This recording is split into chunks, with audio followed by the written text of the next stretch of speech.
Namun yang tidak seperti di Nusantara ini adalah kelembutan masuknya Islam itu sendiri. Karena apa? Kehadiran dan pertumbuhan Islam di wilayah Nusantara merupakan pengecualian, karena tidak sepenuhnya masuknya Islam itu berdasarkan perang militer atau pertumpahan darah satu sama lain, kan, tapi lebih ke arah masuk kepada tradisi kebudayaan setempat di wilayah masing-masing.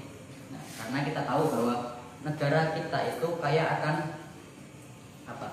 kaya dengan apa? Sejarah, kaya dengan budaya, kaya dengan bahasa, tradisi-tradisi juga pasti kaya kan itu. Ya. Nah, karena itulah kenapa negara kita disebut, bangsa kita itu disebut dengan bangsa yang agraris dan maritim, dimana lautannya itu luas dan tanah-tanah yang ada di Nusantara itu subur, saudara-saudara.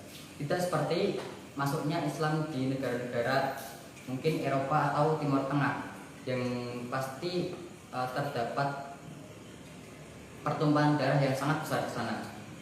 Ya, itu terjadi karena konflik perbedaan agama. Nah, dimana ketika kita melihat kemegahan monumen-monumen Islam yang ada di Spanyol dan gereja, keindahan gereja yang ada di Istanbul, ada gereja Hagia Sophia. Itu dibalik kemegahan dan keindahan itu terjadi kenangan pahit, saudara-saudara. Terjadi pertumpahan darah karena peperangan antar agama. Ya mungkin di negara kita di Nusantara ini juga ada peperangan antar agama yang terjadi di konflik Maluku mungkin ya. Yang selanjutnya dibuat film ya, berupa Beta Maluku. Ya mungkin tidak separah apa yang terjadi di luar sana, konflik yang terjadi di negara kita ini. Namun penyebaran agama yang terjadi di wilayah kita itu lebih kepada pengadopsian terhadap tradisi-tradisi lokal dan kebudayaan yang ada di wilayah setempat. Itu artinya menandakan bahwa kebudayaan yang ada di negara kita itu menjadi infrastruktur terbangunnya suatu agama. Kalau pendidikannya Kiai Said Agil Sirot itu,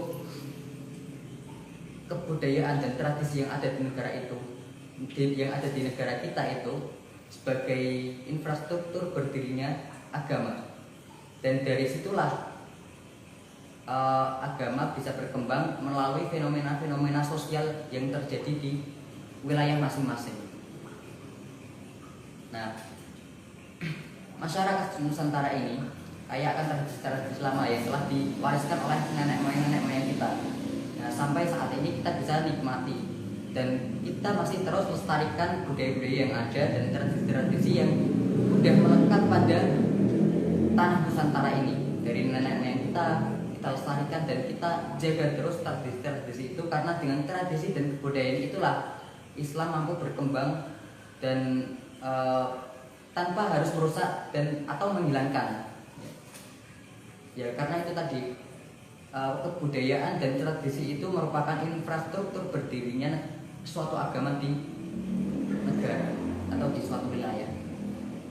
Nah, lalu kajian kita kali ini mengenai Al-Quran, dan tadi kita juga sudah membahas kebolehan bahwa membacakan ayat suci Al-Quran itu boleh terhadap sang mayit berdasarkan tradisi yang ada pada di Jawa terutama ya, mungkin ya di daerah-daerah lain juga ada tradisi tahlilan, yaitu terutama ketika 1 hari, 3 hari dan seterusnya kita membacakan surat-surat Al-Quran untuk orang yang telah meninggal. Nah, ini dilandaskan berdasarkan fenomena sosial yang lahir atas keterkaitan dengan kehadiran Al-Quran di tengah komunitas muslim tertentu. Dalam hal tersebut, sebuah rangkaian teori dalam pelaksanaan tahlilan, peranan living Quran ini tidak mencari kebenaran positifik yang hanya melihat konteksnya saja, kan, tapi di dalam tahlilan itu lebih ke arah kontekstualnya. Jadi agama yang masuk dalam tradisi itu juga tidak kehilangan substansinya sebagai agama, tidak menghilangkan ketauhidan dan juga tidak menghancurkan atau menghilangkan tradisi yang berlaku. Pada dasarnya Al-Quran itu kan berbahasa Arab dan Al-Quran itu diturunkan ke bangsa Arab. Nah, dan kita sebagai umat Islam meyakini bahwa Al-Quran itu adalah firman-Nya Allah. Ketika Al-Quran itu diterjemahkan ke dalam berbagai bahasa, maka itu tujuannya hanya untuk kita memahami kandungan dari yang disampaikan Al-Quran itu, ayat-ayat Al-Quran itu, tidak untuk menandingi atau menyamai kedudukan Al-Quran dengan bahasa lain. Tujuan dari terjemahan sebenarnya itu karena bahasa Arab sendiri ketika itu bahasa-bahasa yang memiliki unsur balaghah akan sangat sulit diterjemahkan. Kan kalau terjemahan itu kan hanya memindahkan satu bahasa ke bahasa yang lain. Nah, kalau hanya memindahkan satu bahasa Arab ke bahasa Indonesia, apalagi bahasa Indonesia itu kan bahasa, kalau kata kiai saya, pemerkosaan terhadap seluruh bahasa. Ada dari bahasa Arab juga ada dari bahasa Inggris juga ada, menjadi bahasa baku dari bahasa Indonesia sendiri. Nah, karena mempelajari dan membaca Al-Quran itu mendapatkan suatu pahala. Nah, di sini dalam tradisi tahlil itu juga merupakan kegiatan kita untuk membaca Al-Quran dengan bersama-sama, bersama tetangga atau bersama umat muslim yang lain. Nah, disitulah ruh daripada Al-Quran tumbuh berkembang di dalam tradisi itu. Karena tujuan dari Living Quran itu adalah menghidupkan Al-Quran. Oke. Difoto ya loh. Ini monggo dibuat santai mawon Mas. Mau ngopi-ngopi silahkan, mau merokok-merokok silahkan. Yang ada di kediaman masing-masing yang melalui virtual juga. Ini bukan acara-acara formal sih. Dibuat santai aja. Mau disambi apa ya monggo. Sana jenengan. Nah, masuk dalam pelaksanaan tahlilan. Dalam pelaksanaan tahlilan, tradisi tahlil ini biasanya dilakukan selama 7 hari, 40 hari, 100 hari atau bahkan sampai 1000 hari orang itu meninggal. Kita bacakan ayat-ayat suci Al-Quran dan yang kita bacakan itu ada susunannya sendiri, mulai dari ilah hadrati tawassul dan diakhiri oleh doa. Nah, itu dipimpin oleh kiai atau Mas Yasin, biasanya memimpin tahlil. Mas Yasin memimpin yasinan, kan cocok. Ya, ini salah satu rekan saya namanya Mas Yasin Arif Rashid. Tuh ketika memimpin tahlil, Yasin tahlil, nampaknya cocok dengan namanya. Mas Yasin memimpin Yasin. Mas Uci mimpin. Kok nek Uci kok mimpin gelem.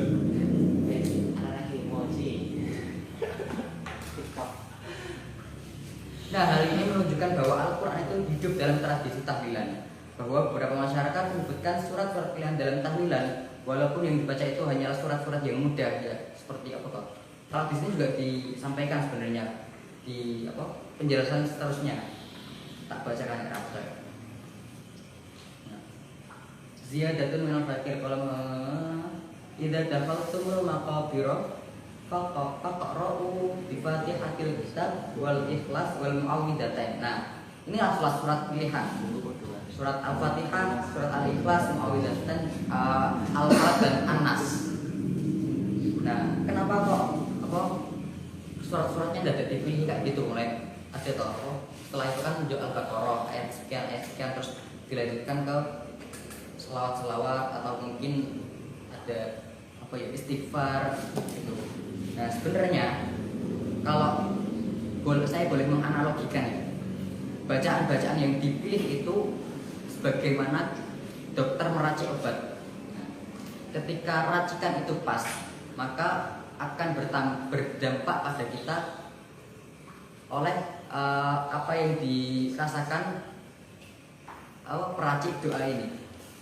Ketika dulu ulama mengatakan membaca surat ini dan ayat ini, maka akan pasti ada faedahnya. Faedah dari kita membacakan ayat suci Al-Quran itu.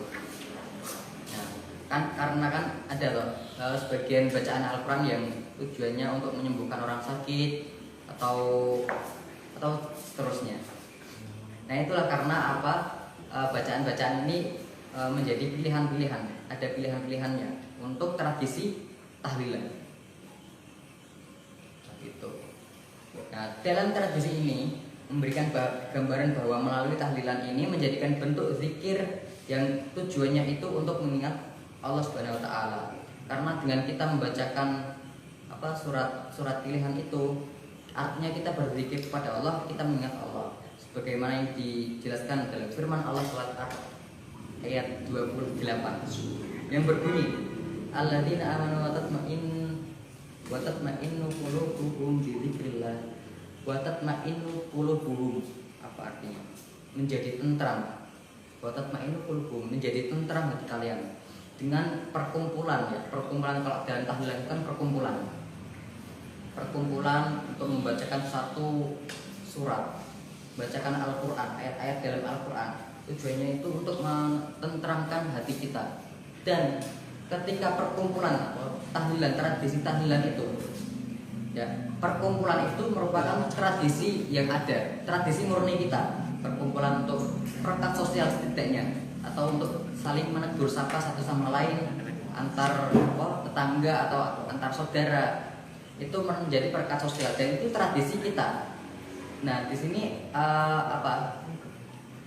kegiatan membaca Al-Quran itulah menjadi pahala bagi kita. Jadi dalam tradisi kita yang kita lakukan itu tidak hanya sekedar berkumpul saja, tidak hanya sekedar tradisi saja, akan tapi juga membuahkan pahala. Pahalanya berdasarkan kita membacakan surat-surat Al-Quran, membacakan ayat-ayat suci Al-Quran. Masya Allah, matur suwun Mas Wawan. Allah berkah.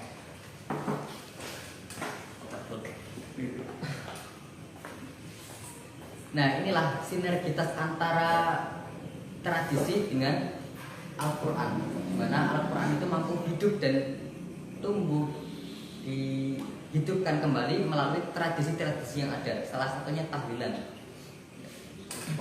Nah dalam ayat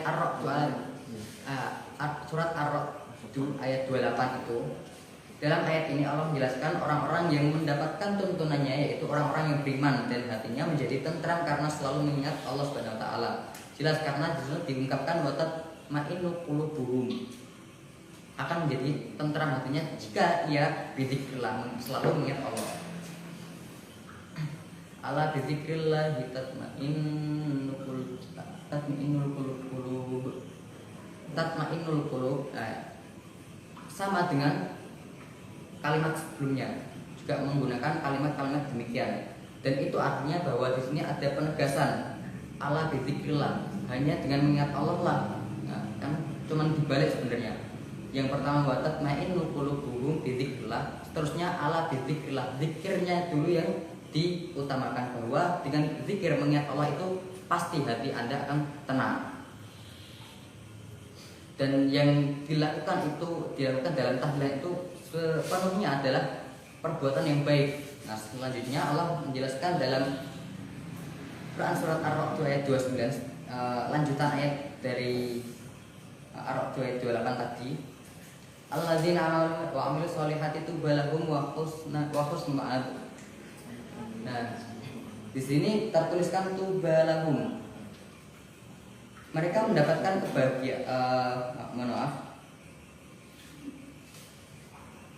mereka akan mendapatkan kebahagiaan dan tempat kembali yang baik. Nah, dengan ketentraman itu, maka diri Anda akan merasakan kebahagiaan di kehidupan Anda. Nah, dalam ayat ini dijelaskan bahwa orang yang beriman dan melakukan amal soleh niscaya akan memperoleh kebahagiaan dan tempat kembali yang baik di sisi Allah pada hari kiamat nantinya. Dan dalam acara tahlilan itulah berlangsung terangkai satu susunan yang tersusun rapi ya. Dari mulai tawassul, mendoakan terlebih dahulu, mengkhususkan untuk siapa bacaan ini, untuk siapa pahala yang aku bacakan dari surat Al-Quran itu kitab 7 ila hadrati fulan bin fulan, terus dan seterusnya kita membacakan Al-Quran dan ditutup dengan doa yang tujuannya dalam doa itu apa yang kita bacakan itu sampai kepada sang jenazah. Jelas ketika setelah tahlilan dirinya di dalam doa tahlil itu ada doa yang berbunyi Allahumma taqabbal wa ausil sawaba ma qara'na minal Qur'anil azim. Nah, artinya kan bahwa ya Allah sampaikanlah apa yang aku baca dari surat Al-Quran ini, yang aku baca ayat-ayat Al-Quran ini, sampaikanlah pahalanya kepada orang yang saya khususkan tadi ketika tawasul di awal. Oleh karena itu tahlilan mempunyai maksud yang terpuji. Maka marilah kita terus bertahlil dalam berziarah-ziarah kubur atau tahlil ketika haul mungkin ya. Ya. Takbir. Takbir. Nggak ada yang tersinggung nanti. Nah, yang intinya daripada tahlilan itu adalah esensinya. Esensi daripada tahlilan itu adalah apa? Membacakan ayat suci Al-Quran. Dan kita tidak bertujuan untuk musyrik, tidak bertujuan untuk meminta pertolongan dari orang yang telah meninggal, tidak meminta suatu apapun yang kita inginkan dari orang yang meninggal. Akan tetapi kita mendoakan orang yang meninggal. Nah, itu yang seringkali disalahpahami oleh orang-orang yang tidak yang menganggapnya musyrik, menganggapnya kegiatan tahlilan itu musyrik. Karena kita juga tidak meyakini bahwa orang yang meninggal itu bisa memberikan keberkahan bagi kita, akan tetapi kita memberikan doa bagi orang yang telah meninggal itu melalui lantaran surat-surat Al-Quran yang pahalanya saja kita khususkan pada orang yang telah meninggal, bukan kita memohon sesuatu kepada orang yang telah meninggal itu. Tetap kita memohon pertolongan kepada dan perlindungan kepada Allah Subhanahu wa taala. Nah, dan demikian itulah. Maka walaupun bisa dikatakan bahwa hal itu termasuk dalam kawasan religius atau ranah agama, namun perlu disadari bahwa aspek yang dominan adalah sebagai budaya suatu khusus masyarakat. Oleh karena itu, jika hal tersebut kemudian dinyatakan sebagai ritual keagamaan, nah seharusnya perlu kita jadikan pertimbangan itu yang kita dari tradisi itu, karena kan itu merupakan unsur kebudayaan. Nah, itu adalah merupakan budaya keagamaan, bukan ritual keagamaan. Karena kalau dalam ritual keagamaan Islam sendiri itu sudah ditetapkan kita harus sholat, harus zakat, harus puasa dan seterusnya. Nah, budaya keagamaan itu bukan berarti sebagai ajaran inti agama itu sendiri, akan tapi itu kan peleburan antara nilai-nilai keislaman dan nilai-nilai keagamaan yang disatu padukan tanpa harus menghilangkan satu sama lain. Itu intinya situ. Sehingga jika pun dilaksanakan maka tidak mengapa, justru malah menambah syiar keagamaan kita.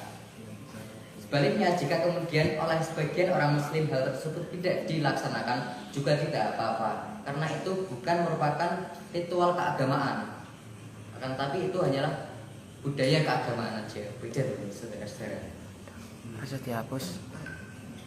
Nah, oleh karena itu marilah kita tetap menjaga tradisi-tradisi leluhur nenek moyang kita yang telah ada sejak dulu, yang membekas dari awal terbentuknya negara kita, tetap kita lestarikan sampai sekarang ini. Dan itu adalah menjadi suatu harakah bagi kita, gerakan-gerakan pelestarian kebudayaan. Mungkin cukup itu ya dari HMPSIAT bidang keilmuan, menyampaikan apa yang telah kita ulas bersama teman-teman yang lain, dan ini kita sampaikan kepada jenengan semuanya, baik yang nonton maupun yang hadir di sini, baru hadir di sini. Kurang dan lebihnya dari kami HMPSIAT, mohon maaf yang sebesar-besarnya. Wa ma taufiqi illa billahi alaihi tawakkaltu ilaihi unib.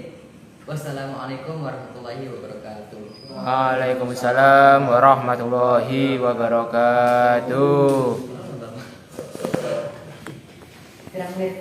Tola'al